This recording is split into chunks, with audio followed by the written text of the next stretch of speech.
nombre es Ricardo Altamirano Plata y voy a estar en estos minutos compartiendo con ustedes un tema muy importante que está relacionado con la caída de los cuerpos. En física le llamamos a este fenómeno movimiento vertical y este movimiento va a estar relacionado, ya les decía, con todo lo que es los cuerpos que están en caída libre. Las características básicas que tiene este tipo de movimiento es que está influenciado por una fuerza. Todos los cuerpos, todas las masas van a tener una fuerza que van a permitir la atracción de unas sobre otras. Y en este caso, si tomamos en cuenta la Tierra, que es una masa muy grande en comparación a otras que están dentro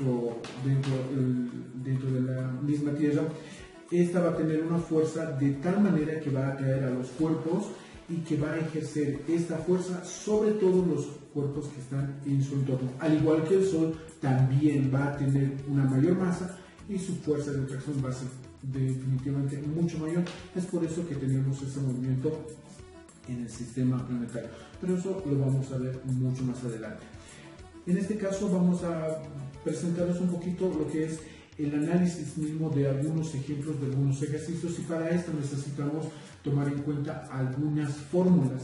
Estás viendo que las fórmulas son muy simples, se relacionan mucho con otras relacionadas con el movimiento horizontal, y este movimiento horizontal van a tener fórmulas específicas y el movimiento vertical se van a parecer mucho a estas fórmulas, salvo que van a cambiar algunas magnitudes. Por ejemplo, la aceleración ahora ya no es aceleración, sino va a ser la gravedad, es la que produce que los cuerpos puedan cambiar de velocidad y puedan moverse de forma vertical. Ya no se va a tomar en cuenta la forma horizontal, sino se va a tomar la distancia, la magnitud vertical. Y en este caso va a estar, la vamos a tomar en cuenta como la altura que pueda subir o que pueda bajar. Los demás elementos se van a ir manteniendo, como la velocidad inicial, la velocidad final. Esos elementos se van a ir manteniendo, y además del tiempo. Entonces las fórmulas vas a poder encontrar y vas a poder ver eso. Vamos a hacer dos ejemplos para poder identificar estos elementos. En el ejercicio dice: un cuerpo cae libremente desde una altura de 50 metros. ¿Cuál es el tiempo que demora en llegar al suelo y la velocidad al llegar? Lo que tenemos que hacer es identificar cuáles son aquellas magnitudes, cuáles son aquellos datos que nos marca el ejercicio. Eso es muy importante. Entonces tenemos, cuando un cuerpo empieza a caer, definitivamente va a tener una velocidad inicial. Nos marca el ejercicio que tiene una altura, la altura es de 50 metros y usualmente la vamos a simbolizar con la letra H. El tiempo, nos piden calcular el tiempo que tarda en llegar hasta el suelo y la velocidad con que llega al suelo, que la vamos a denominar velocidad final. En los datos tenemos que la velocidad inicial vale 0, siempre que un cuerpo empieza a caer, se va a tomar en cuenta que la velocidad es 0. La altura, 50 metros, nos piden calcular el tiempo y finalmente la velocidad final. La gravedad es un dato que tenemos que tomar en cuenta en todos estos ejercicios, que tiene un valor constante. En ciertos lugares va a variar, pero en este caso lo vamos a tomar como constante, que es igual a 9,8 metros por segundo al cuadrado. Entonces, partimos de calcular el tiempo, usamos la fórmula denominada de la altura en función del tiempo. Vamos a reemplazar algunos datos, la fórmula va a reestructurarse y al reestructurarse necesitamos hacer un despeje de lo que es el tiempo. Una vez que hemos despejado esta magnitud del tiempo, reemplazamos los valores que hemos encontrado, como es la altura y la gravedad, hacemos las operaciones respectivas y tenemos el resultado de toda esta operación. Este es el resultado que ha salido de lo que es el tiempo. Pero también tenemos que hacer el cálculo de la velocidad final. Entonces, para esto utilizamos la fórmula de la velocidad en función de la altura. La velocidad inicial, si tú ves ahí, se va a anular porque está empezando, nos dice, a moverse, el cuerpo está cayendo de forma libremente. Entonces la velocidad inicial se vuelve 0. Esta parte ya se va a omitir en la fórmula. Despejamos la velocidad final. El cuadrado que tú ves en la fórmula necesariamente pasa al otro miembro como una raíz cuadrada.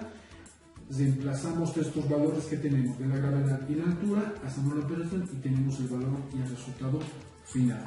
¿no? Entonces, es de esta manera que se van a ir trabajando todos los otros ejercicios, nuevamente, tomando en cuenta los datos que nos dan en el ejercicio, señalando algunas de las fórmulas que se va a usar para este ejercicio y básicamente hacer las operaciones respectivas. Parece fácil, pero la práctica te va a enseñar a que esto es mucho más fácil aún.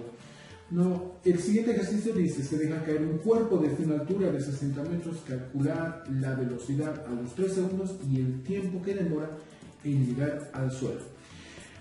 Este ejercicio nos plantea algunos datos, ¿no? Lo mismo que el anterior, nos dice se deja caer, al dejar caer la velocidad inicial vale 0, va a caer desde una altura de 60 metros, nos piden calcular la velocidad, estamos hablando, si ya ha empezado su movimiento, tiene la velocidad inicial, en consecuencia tiene la velocidad final, es lo que nos piden calcular, pero a los 3 segundos.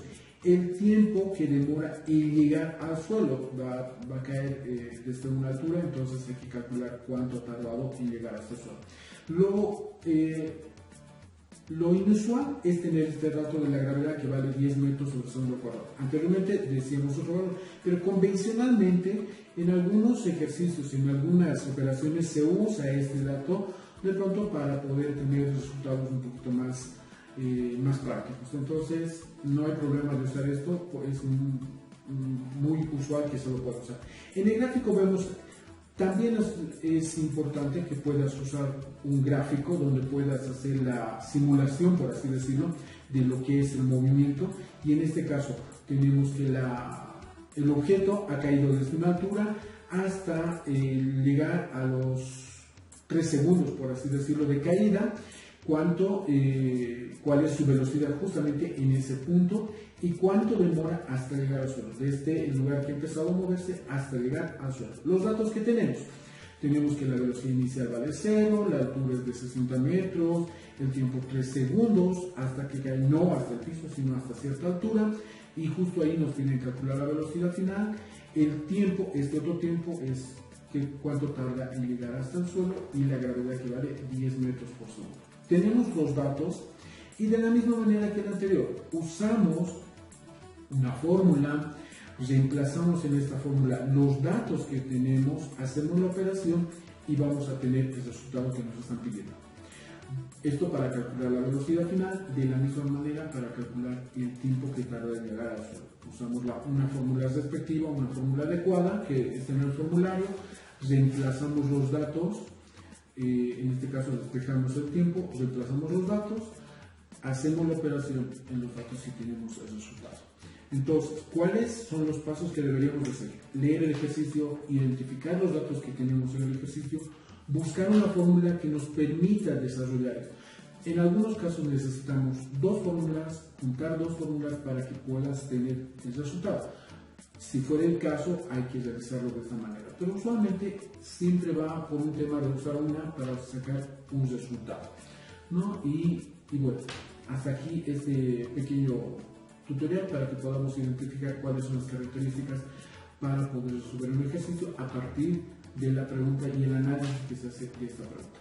Así que mucho, estaremos entonces más adelante con otros tutoriales para que podamos resolver más ejercicios.